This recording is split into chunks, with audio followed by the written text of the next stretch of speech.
ومن أحسن قولا ممن دعا إلى الله. حي على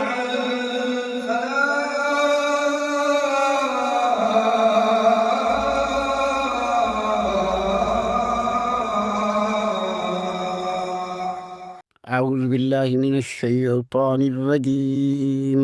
بسم الله الرحمن الرحيم. نحن نقص عليك نبعهم بالحق إنهم فتية آمنوا بربهم وزدناهم هدى وربطنا على قلوبهم إذ قاموا فقالوا ربنا رب السماوات والأرض لن ندعو من دونه إلها لقد قلنا إذا شططا. صدق اللہ العظیم. 15 پارے میں سے سورہ کہف کی آیت نمبر 13 اور 14 تلاوت کی ہے.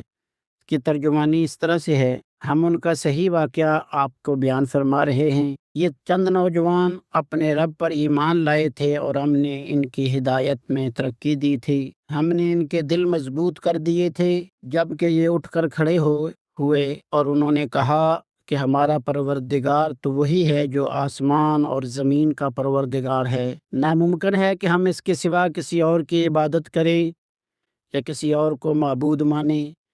اگر ایسا کیا تو ہم نے نہایت ہی غلط بات کی. رب اشرح لی صدری ویسر لی امری واحلل عقدۃ من لسانی یفقہوا قولی. اصحاب کہف کا واقعہ چل رہا ہے. اس کا ایک حصہ ہم نے کل بیان کیا تھا، اس کا باقی والا حصہ انشاءاللہ آج بیان کریں گے. تو اس کا جو مفہوم ہے یا اس کا جو پورا قصہ ہے وہ ہمارے ذہن میں آ جائے گا اور اس کے بعد انشاءاللہ ہم اپنا سبق جو ہے وہ جاری رکھیں گے. کل ہم نے یہ ذکر کیا تھا ان کی جغرافیائی کیفیت کہ وہ کہاں کس علاقے کے تھے، پھر ان کا زمانہ بھی تقریباً کون سا تھا کا بھی کچھ تعین ہو گیا، اور ان کے دین کا بھی کچھ تعین ہوا کہ اصحاب کہف جو ہیں وہ صحیح دین مسیح علیہ السلام پر تھے اور ان کا زمانہ جو ہے وہ مابعد المسیح علیہ السلام ہے. پھر جس بادشاہ کے دور میں وہ بھاگے تھے اس کا نام دقیانوس تھا. پھر یہ کہ وہ غار میں چلے گئے اور غار میں اللہ نے انہیں سلا دیا. کتنا عرصہ سلایا؟ اس میں مختلف روایات ہیں. بعض کے نزدیک 196 سال، بعض کے نزدیک اس سے کم یا زیادہ، اور بعض کے نزدیک 309 سال. جس بادشاہ کے دور میں وہ اٹھے اس کا نام بیدوسیس تھا اور وہ صحیح عیسیٰ علیہ السلام کے دین پر تھا، اور اس کو تقریباً 2 صدیاں کہہ لیں کہ 2 صدیوں کے درمیان اس کا جو وقفہ تھا، جو وقت تھا، وہ گزر چکا. تو اس سے کچھ اندازہ ہوتا ہے کہ وہ کس دور میں تھے. آج ان کا مطالعہ ذرا اور انداز سے کریں گے. وہ شہر جس میں وہ لوگ آباد تھے اس شہر کا نام شہر افسوس، افیسس انگلش میں اسے کہتے ہیں، جس میں یہ اصحاب کہف کا واقعہ پیش آیا. اور یہ ترکی کے موجودہ شہر ازمیر کے 25-30 کلومیٹر کے قریب کوئی بہت ہی مشہور بندرگاہ تھی اس وقت. تقریباً 11ویں صدی قبل مسیح میں یہ شہر جو ہے وہ تعمیر ہوا اور بعد میں یہ بت پرستی کا مرکز بن گیا. یہاں جس دیوی کی پوجا ہوتی تھی اس کا نام لیڈی ڈائنا تھا. ڈائنا چاند دیوی، اور انگلش میں اسے ڈیانا یا ڈائنا دیوی کے نام سے وہ جانتے تھے. اس وقت اس کا جو ہے وہ عظیم الشان مندر اس زمانے کے عجائبات میں شامل تھا، اور ایشیائے کوچک کے سارے لوگ اسی کی ہی عبادت کرتے تھے، اور رومی سلطنت نے اس کو اپنے معبودوں میں شامل کیا ہوا تھا. حضرت عیسیٰ علیہ السلام کے بعد جب عیسائیت کی دعوت جو ہے وہ رومی سلطنت کے مختلف علاقوں میں پہنچی تو اس شہر کے چند نوجوان بھی شرک سے توبہ کر کے اللہ وحدہ لا شریک پر ایمان لائے. اب ان پرانے تاریخ دانوں میں ایک مسیحی تاریخ دان گریگری آف ٹورس، اس نے اپنی کتاب میں اس طرح سے لکھا ہے کہ یہ 7 نوجوان تھے. ان کی تبدیلی مذہب کا حال سن کر کیسر دسیس نے ان کو اپنے سامنے طلب کیا اور ان سے پوچھا کہ تمہارا مذہب کیا ہے۔ انہیں معلوم تھا کہ کیسر جو ہے حضرت عیسیٰ علیہ السلام کے ماننے والوں کو قتل کروا دیتا ہے، مگر انہوں نے بغیر کسی خوف کے صاف صاف کہہ دیا کہ ہمارا رب وہ ہے جو زمین و آسمان کا رب ہے، اس کے سوا ہم کسی کی عبادت نہیں کرتے، اگر ہم نے ایسا کیا تو ہم بہت بڑے گناہ گار ہوں گے۔ کیسر اس بات سے مشتعل ہو گیا اور اس نے انہیں کہا کہ اپنی زبان بند کرو ورنہ میں تمہیں بھی قتل کروا دوں گا۔ پھر کچھ دیر سوچنے کے بعد وہ کچھ ٹھنڈا ہوا اور اس نے انہیں بولا کہ تم ابھی نوجوان ہو، بچے ہو، میں تمہیں 3 دن کی مہلت دیتا ہوں، اس میں تم اپنا رویہ بدل لو اور اپنی قوم کے مذہب کی طرف پلٹ آؤ تو ٹھیک ہے، ورنہ میں تمہیں قتل کروا دوں گا۔ اس مہلت سے فائدہ اٹھا کر یہ نوجوان اس شہر سے بھاگ نکلے اور انہوں نے پہاڑوں کی راہ لی تاکہ جا کر کسی پہاڑ میں چھپ جائیں، کسی غار میں چھپ جائیں۔ راستے میں ایک کتا بھی ان کے ساتھ ہو لیا۔ انہوں نے بڑی کوشش کی کہ اس سے پیچھا چھڑا لے، مگر وہ کسی طرح بھی ان سے الگ نہ ہوا۔ آخر کار ایک بڑے گہرے غار کو انہوں نے اپنی پناہ گاہ سمجھ کر اس میں وہ چھپ گئے اور کتا جو ہے وہ اس غار کے دہانے پر بیٹھ گیا۔ وہ تھکے ماندے تھے اس لیے فوراً ہی سو گئے۔ یہ 250 عیسوی کا واقعہ ہے اور اس کے 197 سال بعد 447 عیسوی میں وہ یکایک بیدار ہوئے، جبکہ اس وقت حکومت جو ہے وہ دقیانوس کی بجائے کیسر تھیوڈوسس کی تھی، اور یہ رومی سلطنت اس وقت مسیحیت اختیار کر چکی تھی، اور اس شہر افسوس کے لوگ بھی بت پرستی کو چھوڑ چکے تھے۔ اب وہ زمانہ کیسا تھا، یا ان کو دوبارہ اٹھانے کی ضرورت کیوں محسوس ہوئی؟ یہ وہ زمانہ تھا جب رومی باشندوں کے درمیان زندگی بعد الموت اور حشر نشر کے معاملے میں اختلاف برپا ہو گیا تھا، اور کیسر وقت اس بات پر بہت پریشان تھا کہ لوگوں کے دلوں سے انکار آخرت کا خیال کیسے نکالا جائے۔ یہ بات انتہائی غور طلب ہے۔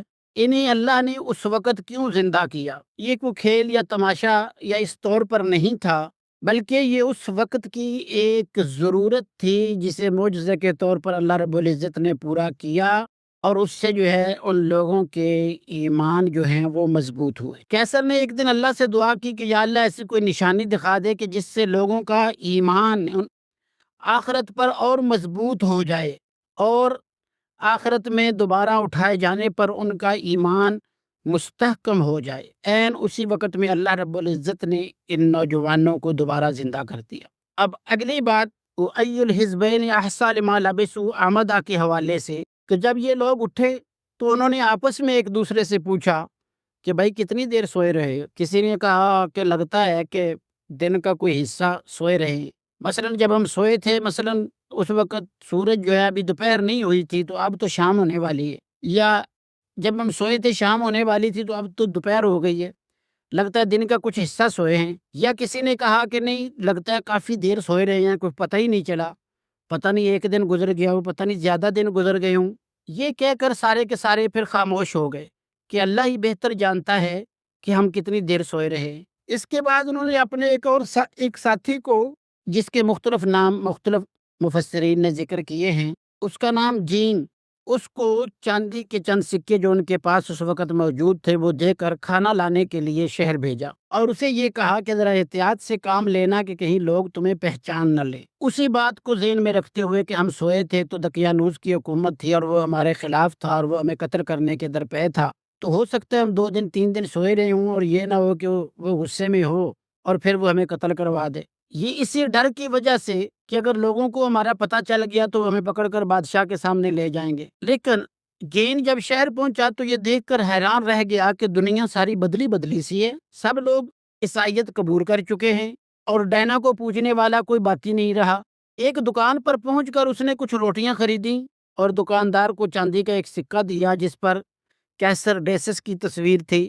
دکاندار یہ سکہ دیکھ کر حیران ہو گیا۔ اس نے اس سے پوچھا یہ سکہ تمہیں کہاں سے ملا؟ جین نے کہا یہ میرا اپنے، میں کہیں سے نہیں لایا، میرا اپنے پاس تھا۔ اس پر دونوں میں تکرار ہونے لگی، لوگ جمع ہو گئے، حتیٰ کہ یہ معاملہ جو ہے وہ کوتوال شہر تک جا پہنچا۔ کوتوال نے کہا کہ مجھے وہ دفینہ بتاؤ، وہ خزانہ بتاؤ جہاں سے تم یہ سکہ لائے ہو۔ کیا اس پر بڑا پریشان ہوا کہ وہ دفینہ یا وہ مال یا یہ کیسی باتیں کر رہے ہیں یہ لوگ۔ اس نے انہیں کہا کہ بھائی میں کسی دفینے کو یا خزانے کو نہیں جانتا۔ کوتوال یہ بات ماننے کو تیار نہیں تھا کہ یہ صدیوں پرانا سکہ ہے، تم ابھی جوان لڑکے ہو، ہمارے بڑے بوڑھوں نے بھی یہ سکہ نہیں دیکھا، ضرور کوئی راز کی بات ہے۔ تو جین نے جب یہ سنا کہ کیسر ڈیسس کو مرے ہوئے زمانہ گزر چکا ہے تو وہ حیران ہو گیا۔ پھر آہستہ آہستہ اس نے خود ہی بتانا شروع کر دیا کہ میں اور میرے 6 اور ساتھی بھی ہیں، ہم اس طرح اس شہر سے بھاگ کر گئے تھے اور ہم نے ایک غار میں پناہ لی تھی تاکہ ڈیسس کے ظلم سے بچ جائیں۔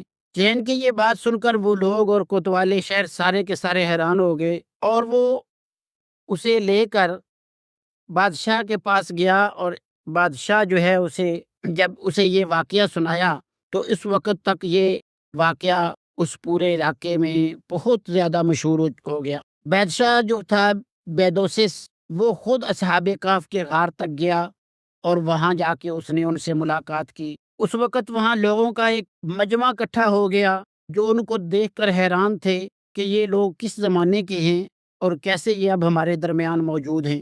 اس سے ایک تو بادشاہ کی وہ دعا جو تھی وہ قبول ہوئی، اور لوگوں کا اس بات پر یقین ہو گیا کہ اللہ جب چاہے، جیسے چاہے، جس کو چاہے، جہاں چاہے اٹھانا، دوبارہ زندہ کرنا، اللہ کے پاس یہ اختیار ہے، اللہ اس کو کر سکتا ہے۔ تو آخرت پر وہ جو اس وقت اختلافات چل رہے تھے وہ ختم ہو گئے، اور سب لوگوں کو یقین ہو گیا کہ اللہ دوبارہ زندہ کرنے پر قادر ہے، اور ہم سب کو بھی دوبارہ اسی طرح جو ہے میدان حشر میں زندہ کیا جائے گا۔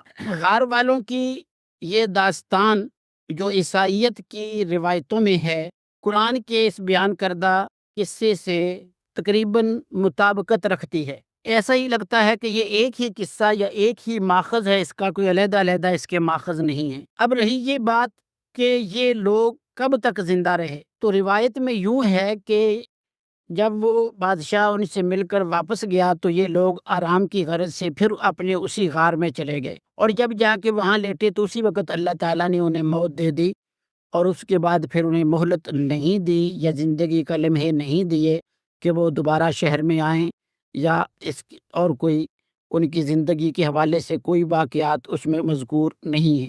تو یہ اصحاب کہف کی زندگی کے حوالے سے یہ پوری روایات جو میں نے 2-3 دنوں میں آپ کو بیان کی ہیں، انشاءاللہ ہم جب سبق پڑھیں گے تو یہ ساری چیزیں تھوڑی تھوڑی ذکر ہوں گی، تو اب ان کی تفصیل کی ہمیں ضرورت نہیں پڑے گی۔